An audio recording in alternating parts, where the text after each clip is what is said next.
پیر کامل کامل آرا رہنما خواجائے ہند وہ دربار ہے بالا تیرا، خواجائے ہند وہ دربار ہے اعلیٰ تیرا، کبھی محروم نہیں مانگنے والا تیرا۔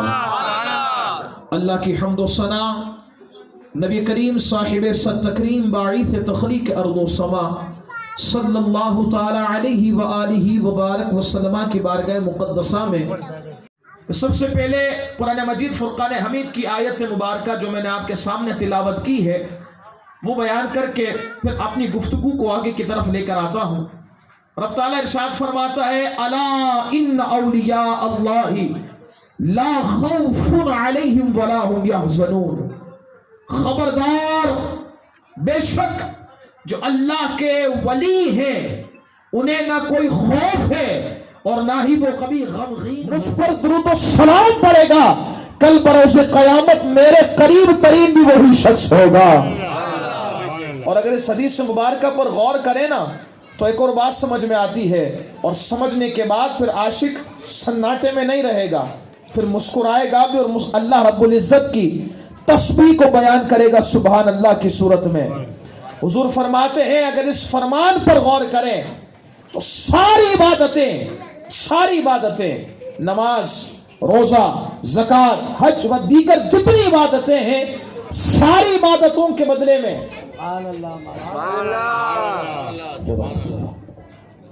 ساری عبادتوں کے بدلے میں جنت ملے گی۔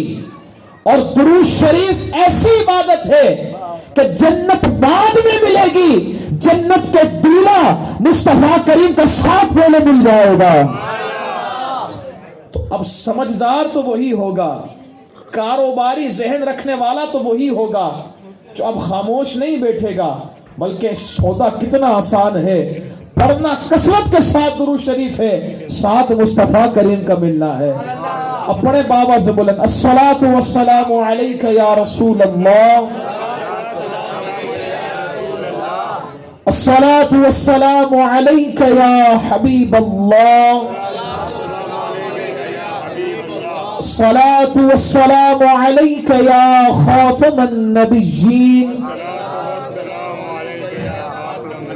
وعلى آلك وأصحابك يا رحمة للعالمين۔ مولاي صل وسلم دائما أبدا على حبيبك خير الخلق كلهم، هو الحبيب الذي ترجى شفاعته بكل حول من الأحوال مقتهمين، یا اکرم الخلق ما لمن الوذ به سواك عند حلول الحادث العمم، یا صدیق یا عمر یا عثمان یا حیدر دفع شرک خیراور، یا شبیر یا شبر لخمسة اطفی بها حر الوباء الحاطمہ، المصطفى والمرتضى وابناهما والفاطمہ، غوث اعظم بمنے بے سرو ساما مدد، قبلہ دین مدد، کعبہ ایمان مدد، گنج بخش فیض عالم مظہر نور خدا، ناقصارا پیر کامل کامل آرا رہنما، خواجائے ہند وہ دربار ہے بالا تیرا، خواجائے ہند وہ دربار ہے اعلیٰ تیرا، کبھی محروم نہیں مانگنے والا تیرا۔ اللہ کی حمد و ثنا نبی کریم صاحب صد تکریم باعث تخلیق ارض و سما صلی اللہ تعالی علیہ وآلہ وبارک وسلم کی بارگاہ مقدسہ میں ہدیہ درود و سلام پیش کرنے کے بعد گرامی قدر سامعین ذی وقار، السلام علیکم ورحمۃ اللہ وبرکاتہ۔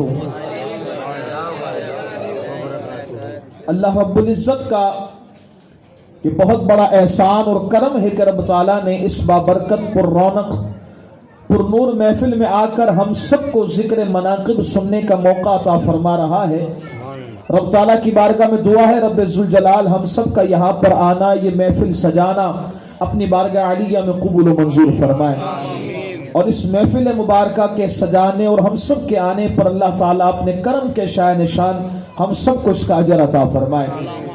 مبارکباد پیش کروں گا اس مبارک بزم کے تمام ہی افراد کہ جن کی کوشش کاوش جستجو سے اس محفل کا اہتمام ہوا. رب تعالیٰ ان تمام نوجوانوں کی یہ محفل سجانا، یہ انتظام و انصرام کرنا اپنی بارگاہ عالیہ میں قبول و منظور فرمائے، اور اس محفل کے صدقے سے ان کی جوانیوں میں خوب برکتیں عطا فرمائے، ان کے ماں باپ کو ان کی خوشیاں دیکھنے کی توفیق عطا فرمائے. بیان کرتے ہیں آپ ولیوں کا بڑا مقام بیان کرتے ہیں آپ. میں نے کہا الحمدللہ سنی کا تو مزاج یہی ہے کہ جسے نسبت رب سے ہو جائے وہ ہمارے آقا ہو جاتے ہیں. بیت اللہ گھر تو بہت سارے ہیں، کیوں مسجد کا احترام ہوتا ہے؟ کیونکہ اس گھر کو نسبت رب تعالیٰ سے ہو گئی ہے. بہت سی چیزیں ہیں کسی کا احترام نہیں ہوتا.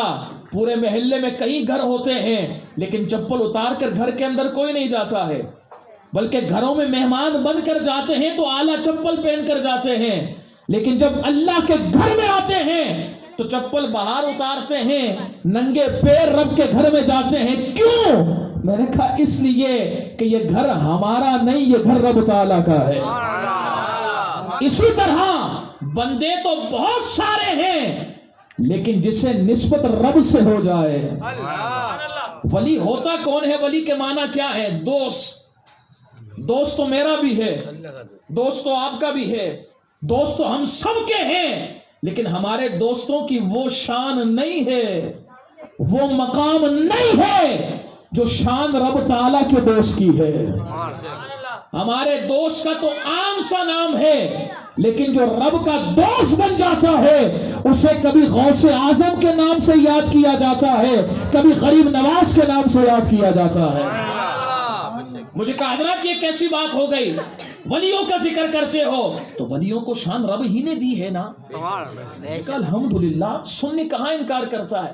سنی تو یہ کہتا ہے کہ ولیوں کو جو ملا رب کی عطا سے ملا، ولیوں کو جو مقام ملا رب نے دیا.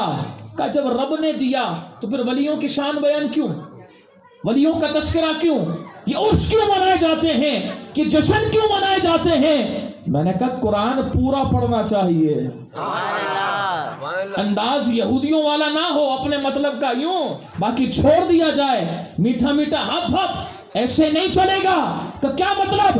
میں نے کہا پورا قرآن پڑھ، سارے ولیوں کو جو شانیں ملی ہیں رب نے دی ہے، لیکن قرآن کھول، جس رب نے شانیں دی ہیں اس رب نے قرآن میں اپنے ولیوں کی شانیں بیان بھی کی ہے.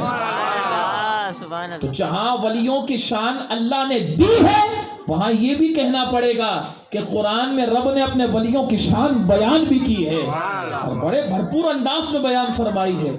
کہیں کہیں الفاظ، اور کتنے خوبصورت الفاظ ہیں. حضرات محترم حدیث مبارکہ میں رب تعالیٰ نے ارشاد فرمایا ہے، حدیث قدسی ہے، رب تعالیٰ فرماتا ہے مصطفیٰ کریم صلی اللہ علیہ وسلم کی زبان مبارک سے، فرمان رب کا ہے، کہلوہ مصطفیٰ کریم سے رہا ہے. اور کیا ہے؟ فرمایا من عادى لي ولي فقد آذنته بالحرب، او كما قال. حضور نے فرمایا، رب فرماتا ہے کہ جو میرے دوستوں سے بغض رکھے گا، جو میرے ولیوں سے بغض رکھے گا، یہ رب فرما رہا ہے جو میرے یاروں سے، میرے دوستوں سے، میرے پیاروں سے دشمنی رکھے گا، یاد رکھنا دشمنی وہ میرے یاروں سے کرے گا، اعلان جنگ خود رب تعالیٰ ان سے کرے گا. رب کا اعلان جنگ ہے ولیوں سے جو بغض رکھتا ہے، ولیوں سے جو بغض رکھے رب ان سے اعلان جنگ رکھے. تو جو صحابہ سے بغض رکھے، جو اہل بیت سے بغض رکھے، ان کا حال کیا ہوگا؟ اللہ اکبر. امام اعظم ابو حنیفہ رضی اللہ تعالیٰ عنہ، ان کا یوم بھی ہے نا شعبان میں، 2 شعبان المعظم، بعض روایتوں میں آتا ہے 4 شعبان المعظم، بعض میں آتا ہے 1 شعبان المعظم. یہ وہ دن ہیں جو یوم عرس امام اعظم ابو حنیفہ رضی اللہ تعالیٰ عنہ ہیں، جن کے مقلدوں میں خواجہ غریب نواز رضی اللہ تعالیٰ عنہ جیسے. بعض روایتوں میں آتا ہے، بعض میں آتا ہے اب حنبلی تھے، لیکن بعض روایتوں میں آتا ہے خواجہ غریب نواز رضی اللہ تعالیٰ عنہ بھی حنفی تھے. امام اعظم ابو حنیفہ رضی اللہ تعالیٰ عنہ کے پاس ایک شخص آیا، حلیہ سنیوں والا، انداز سنیوں والا، جیسے آج کل ہمارے اسٹیجوں پر ہے، سنیوں والا لبادہ اوڑھیں گے، امامہ سنیوں والا، ٹوپی سنیوں والی، اپنے آپ کو کہلائیں گے ہم سنی، لیکن نظریہ رافضیوں والا بیان کریں گے۔ ایسے ایک شخص حضور امام اعظم ابو حنیفہ رضی اللہ تعالیٰ عنہ کی بارگاہ میں آیا، اور آ کر اس نے اپنا حلیہ ایسا اپنایا ہوا کہ کوئی دیکھے تو کہے یہ تو سنی ہے، لیکن در حقیقت اس کے دل میں صحابہ کا بغض تھا۔ وہ صدیق اکبر، عمر فاروق، عثمان غنی سے بغض رکھتا تھا، اور خاص طور پر عثمان غنی رضی اللہ تعالیٰ عنہ کو الیاذ باللہ یہودی کہتا تھا۔ یہودی اس طرح کے آج کل بھی بہت سے ہمیں ایسے مل جائیں گے مارکیٹوں میں جو بعض صحابہ کو صحابی نہیں مانتے، جو ان کی صحابیت کا انکار کرتے ہیں۔ ہم کہتے ہیں نصیب نصیب کی بات ہے۔ سنی تو وہ ہے کہ جس زمین کو نسبت آقا سے ہو جائے اس زمین کو مدینہ کہتے ہیں، اور وہاں جانا اپنا مقدس سمجھتے ہیں۔ یہ تو سنیوں کا مزاج ہے۔ جس کانٹے کو نسبت مصطفیٰ کریم سے ہو جائے اسے سروں پر رکھتے ہیں، تو جن صحابہ کو نسبت مصطفیٰ کریم سے ہو جائے ان کو تو اپنے سینوں سے بھی لگاتے ہیں، اپنے سروں پر بھی رکھتے ہیں۔ ایک شخص آیا اور آ کر کہتا ہے امام اعظم ابو حنیفہ رضی اللہ تعالیٰ عنہ کو کہ حضور میری بچی جوان ہو گئی ہے، آپ چونکہ امام اعظم ہیں، لوگ آپ کے پاس آتے ہیں، آپ کی بارگاہ میں آتے ہیں، حضور کرم فرمائے نا۔ امام اعظم ابو حنیفہ رضی اللہ تعالیٰ نے فرمایا کیا ہوا، مانگو کیا چاہتے ہو، کیا طلب کرنا چاہتے ہو؟ اس نے کہا حضور عرض یہ ہے میری بیٹی جوان ہو گئی ہے، آپ کرم یہ کر دیں کہ کوئی اچھا سا لڑکا اگر آپ کی نظر میں ہو تو میری بیٹی کے لیے لے آئے، رشتے کے لیے ہو جائے، ایک اچھا ہو جائے گا معاملہ۔ امام اعظم ابو حنیفہ رضی اللہ تعالیٰ نے فرمایا کچھ دنوں بعد آنا۔ اب جب وہ چلا گیا تو امام اعظم ابو حنیفہ رضی اللہ تعالیٰ عنہ سے کسی نے کہا کہ حضور اس کو جانتے ہیں کون ہے؟ ارشاد فرمایا میں تو نہیں جانتا۔ کہا حضور یہ وہ بندہ ہے کہ جب عثمان غنی رضی اللہ تعالیٰ عنہ کا نام لیتا ہے تو انہیں الیاذ باللہ یہودی کہتا ہے۔ امام اعظم ابو حنیفہ رضی اللہ تعالیٰ عنہ نے فرمایا اگر ایسی بات ہے تو پھر اسے آنے دو۔ اب جب وہ 3-4 دنوں بعد آیا تو امام اعظم ابو حنیفہ رضی اللہ تعالیٰ عنہ کی بارگاہ میں آ کر عرض کرتا ہے حضور میں نے ایک عرض آپ کی بارگاہ میں پیش کی تھی۔ فرمایا جی ہاں وہ یاد ہے مجھے۔ کہا حضور کچھ کام بنا؟ فرمایا بن گیا ہے۔ کہا حضور لڑکا کیسا ہے؟ کہا حسین ہے، جمیل ہے، عبادت گزار ہے، سچا ہے، امانت دار ہے، تاجر ہے، مالدار ہے، ہر خوبی اس کے اندر ہے۔ اس شخص نے کہا حضور جب خوبی ہے تو ایسا لڑکا کہاں ملے گا؟ حضور پھر ایک کام کرے نا۔ فرمایا کیا کرنا ہے؟ کہ حضور اس سے میری بچی کا رشتہ کر دے۔ توجہ رکھیں یہاں، میری بچی کا رشتہ کر دے۔ امام اعظم ابو حنیفہ رضی اللہ تعالیٰ عنہ نے فرمایا کہ ایک خامی ہے اس کے اندر، خوبیاں تو بہت ساری ہیں لیکن ایک خامی ہے۔ کہ حضور کیا خامی ہے؟ فرمایا خامی یہ ہے کہ وہ بندہ یہودی ہے، وہ بندہ یہودی ہے۔ اب اس نے کہا حضور جب بندہ ہی یہودی ہے تو ان ساری خوبیوں کا کرنا کیا ہے؟ امام اعظم ابو حنیفہ رضی اللہ تعالیٰ عنہ کو جلال آیا، اور جلال میں آ کر فرماتے ہو کم بخت اور بدبخت تو یہ بات کرتا ہے کہ ساری خوبیوں کو چھوڑ کر اگر وہ یہودی ہے تو تو اپنی بیٹی کا نکاح اس سے نہیں کرتا جس عثمان غنی کو تو یہودی کہتا ہے۔ اس عثمان غنی کو مصطفیٰ کریم نے ایک نہیں بلکہ 2 اپنی شہزادی عطا فرمائی ہے۔ تکبیر، نعرہ رسالت، نعرہ حیدری، نعرہ غوثیہ، علماء اہل سنت، ہر صحابی نبی جنتی۔ حضرات محترم امام اعظم ابو حنیفہ رضی اللہ تعالیٰ عنہ کا جب لا جواب کر دینے والا جواب سنا وہیں پر خاموش ہو گیا، لیکن اسے توبہ کی توفیق کا میں نے نہیں پڑھا ہے، کیونکہ صحابہ کرام کا بغض اور گستاخی یہ ایسا دلدل ہے کہ اگر کوئی بظاہر نکل بھی جائے نا لیکن پھر بعد میں اسی گندگی میں ڈوبتا ہے اور اسی طرح مرتا ہے کہ ہم نے اس زمانے میں دیکھ لیا ہے۔ لوگوں نے کہا تھا نو ڈیمانڈ معاویہ، آج وہ بھی کتے کی موت مر رہے ہیں۔ لوگوں نے کہا تھا حضرت امیر معاویہ رضی اللہ تعالیٰ عنہ کی شان میں توہین، اور سیدہ عائشہ صدیقہ رضی اللہ تعالیٰ عنہ کی شان میں توہین کی تھی، وہ آج وہیں پر اس گندگی میں ڈوب کر مر رہے ہیں، اور سنی الحمدللہ یہی کہتے ہوئے آئے ہیں اور یہ کہہ رہے ہیں، قیامت تک کہتے رہیں گے کہ مصطفیٰ کریم کا ہر صحابی یہ جنتی ہے، جنتی ہے، جنتی ہے۔ ہر صحابی نبی جنتی جنتی ہر صحابی نبی جنتی جنتی۔ حضرات محترم، خواجہ غریب نواز رضی اللہ تعالیٰ عنہ کا تذکرہ ہم سن رہے ہیں، لیکن یہ باتیں سننا بھی ضروری ہے، یہ تعلق عقیدے سے رکھتی ہیں۔ جس کا عقیدہ مضبوط ہو ولی وہی بنتا ہے، جن کا عقیدہ مضبوط نہ ہو اس کے پاس چاہے کتنی نسبتیں ہوں، یہ ساری نسبتیں لپیٹ کر اس کے منہ پر مار دی جائیں گی۔ عقیدہ مضبوط ہو پھر عبادت کرے تو یہ ساری عبادتیں مقبول ہوتی ہیں۔